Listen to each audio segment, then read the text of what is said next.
Hello बच्चो, आजच्या व्हिडिओमध्ये आपण क्लास 7चा जो चॅप्टर नंबर 11 आहे cell structure and microorganism, हा जो चॅप्टर आहे या चॅप्टरमधील लास्ट जो टॉपिक आहे बघा, तो इथे आपण बघतोय. त्याचं नाव आहे हार्मफुल मायक्रो ऑर्गॅनिझम. हा टॉपिक आपण इथे बघणार आहोत आणि या टॉपिक नंतर आपलं लेसन इथे संपणार आहे. ठीक आहे. तर या मागील जे व्हिडिओमध्ये आपण हा लेसन पूर्णपणे इथे घेतलेला आहे. आज या लेसनचा जो पार्ट 6 आहे तो आपण इथे बघतोय. तर ठीक आहे, सुरुवात करूया. Harmful micro organism. हार्मफुल म्हणजे काय, की ज्यामुळे आपल्याला असा त्रास होतो, उपद्रवी, ज्यामुळे आपल्याला ज्या सूक्ष्मजीवामुळे मायक्रो ऑर्गॅनिझममुळे आपल्याला त्रास होतो असे सूक्ष्मजीव, त्याला आपण हार्मफुल मायक्रो ऑर्गॅनिझम असे म्हणतो. What happens to the sweet meat or bread forgotten in the lunch box for there or 4 days. बघा, for their 3 or 4 days. बंद डब्यामध्ये चुकून राहिलेली जी मिठाई असते किंवा पाव यांचे 3-4 दिवसांनी काय होते, तर ती जी ब्रेड किंवा जी मिठाई असते जी शिल्लक राहिलेली असते बंद डब्यामध्ये, त्यामध्ये आपल्याला इथे किटाणू तयार झालेले दिसतात. बरेच दिवस असं होतं की if jar of pickles, jams म्हणजे मुरंबा etcetera are open after the long time, a round layer of white skin और black particles many appears to have form on the surface. बघा, बरेच दिवस असं होतं की बरेच दिवस बंद ठेवलेला जो मुरंबा आहे, लोणचं जे आहे, यांच्या बरण्या उघडल्यावर कधी कधी त्याच्यावर आपल्याला पांढरा असा थर आपल्याला दिसतो, चकतीसारखा पापुद्रा आलेला आपल्याला दिसतो, किंवा काळे काळे आपल्याला छोटे छोटे त्याच्यामध्ये डॉट्स कण आपल्याला त्यामध्ये दिसतात. हे जे जमा झालेले हे जे कण जे असतात तेच बघा, इन समर मिल्क और मीट गेट स्पॉइल्ड क्विकली. उन्हाळ्यामध्ये काय होतं की दूध, मांस हे पदार्थ लवकर खराब होतात. आणि fungus grow quickly on moist and स्टेल फूड. शिळे जे अन्न आहे, ओलसर अन्न जे आहे, त्या अन्नावरती बुरशी लवकर येते. आणि what do we do with such spoiled food, why. तर ही जी बुरशी आलेल्या अन्नाची आपण काय करतो आणि का. बघा, हे सर्व आपण जे इथे आता इथे जे घटक आपण इथे बघितलेले आहेत, जे एक्झाम्पल्स आपण बघितलेले आहेत, लोणच्याची जी बरणी आहे त्याच्यावरती काळा थर येणे, व्हाईट थर येणे, म्हणजेच काय, तर त्या लोणच्यामध्ये मायक्रो ऑर्गॅनिझमची निर्मिती झालेली असते. छोटे छोटे किटाणू त्यामध्ये तयार झालेले असतात, सूक्ष्मजीव त्यामध्ये तयार झालेले असतात, जे आपल्या शरीरास योग्य नसते. जे शिळं दूध जे असतं ते शिळं जे अन्न असतं, ओलसर अन्न जे असतं त्याच्यावर बुरशी येते, पावावरती बुरशी येते. दूध, मांस हे जर उन्हाळ्यामध्ये वरती राहिलं आपल्याकडनं, जे थंड ठिकाणी नाही ठेवलं, तर ते सुद्धा लवकर खराब होतं. हे ज्या घटना आहे, ज्यामध्ये जे मायक्रो ऑर्गॅनिझम तयार झालेले असतात, ते जे सूक्ष्मजीव तयार झालेले असतात, ते आपल्या शरीरास उपयोगी नसतात. त्यामुळे आपल्याला फूड पॉयझनिंग सारखे आजार होतात. फूड पॉयझनिंग म्हणजे काय, तर as they use food stuff of their own nutrition, some microbes release toxic materials into the food. स्वतःचे पोषण करताना काही सूक्ष्मजीव असतात, ते विषारी असे पदार्थ या अन्नामध्ये मिसळतात. या पदार्थातील अन्न, त्यामुळे हे जे अन्नामध्ये जे या सूक्ष्मजीवांनी जे विषारी पदार्थ पसरवलेले असतात, या पदार्थामुळेच आपल्याला ते आपल्या त्या पोटात गेल्यामुळे आपल्याला फूड पॉयझनिंग म्हणजे विषबाधा, अन्नामधून विषबाधा ही होते.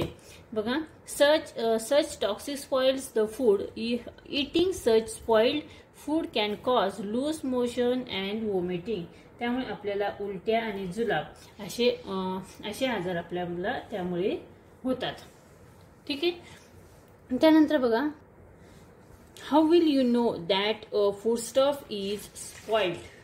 अन्नपदार्थ दूषित झाला हे तुम्ही कसे ओळखता.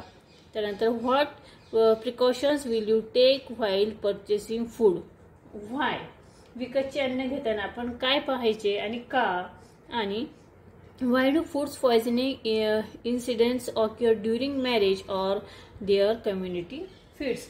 म्हणजे लग्न समारंभ जर असे कुठे असेल तर तिथे मोठे जेवणाचे कार्यक्रम यामध्ये असतात आणि त्यामध्ये या अन्नामध्ये विषबाधा अशासारख्या घटना घडतात. तर त्या का घडतात बघा.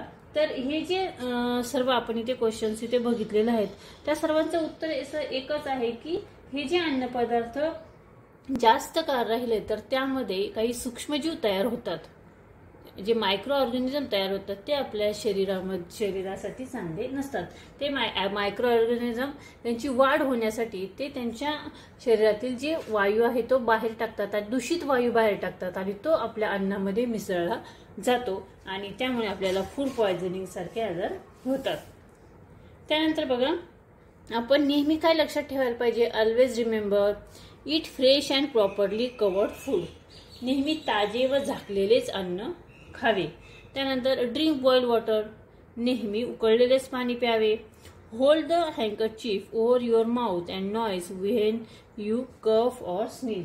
ज्यावेळेस आपल्याला खोकला येतो, खोकताना आणि शिंकताना तोंडावरती आपण नेहमी रुमाल धरला पाहिजे. Don't allow garbage and water to accumulate around your house. आपल्या घराभोवती कचरा किंवा पाणी साठू द्यायचे नाही.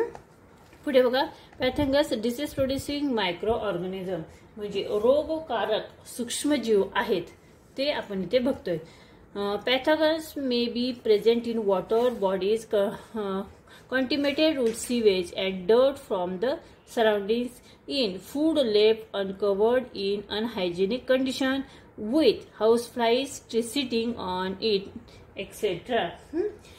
काय म्हटलं इथे की pathogens may be present in water bodies commented.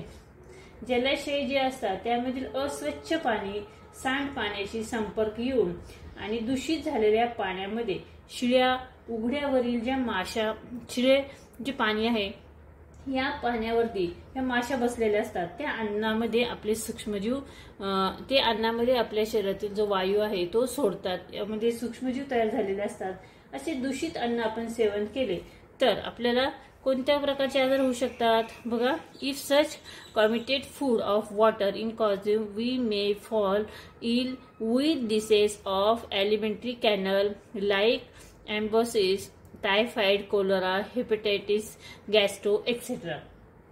त्यामुळे आपल्याला अमाइस सारखा, टायफॉइड, कोलेरा, कावीळ, गॅस्ट्रो यासारख्या अन्ननलिकेचे आपल्याला आजार झालेले दिसतात. त्यानंतर श्वसनाचे आजार कोणते होतात. Pathogens are release in there ear when a person having an infection of the respiratory tract sneeze or cough. हे जे श्वसनाचे रोग झालेल्या व्यक्तीच्या खोकण्यातून आणि शिंकण्यातून त्या रोगाचे सूक्ष्मजीव हवेमध्ये मिसळतात.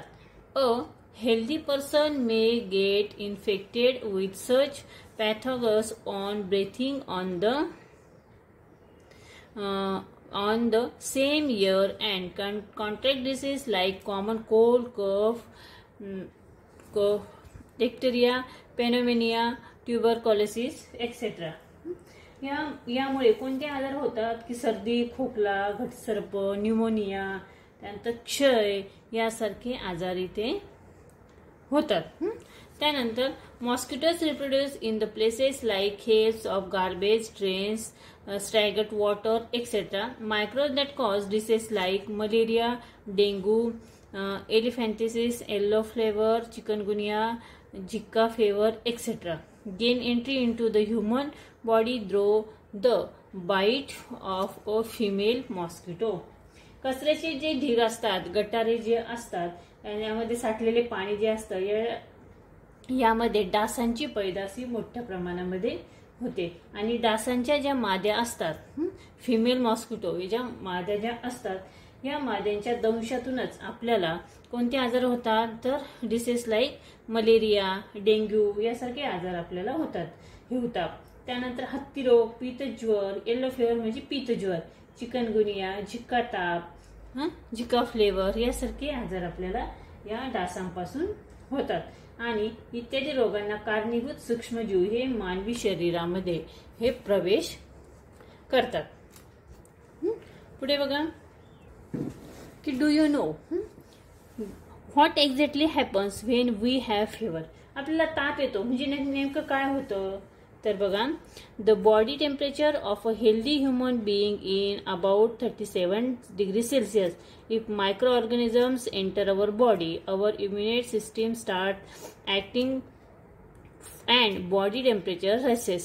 This destroy the microorganism. The site of an injury also feels warm for the same reason.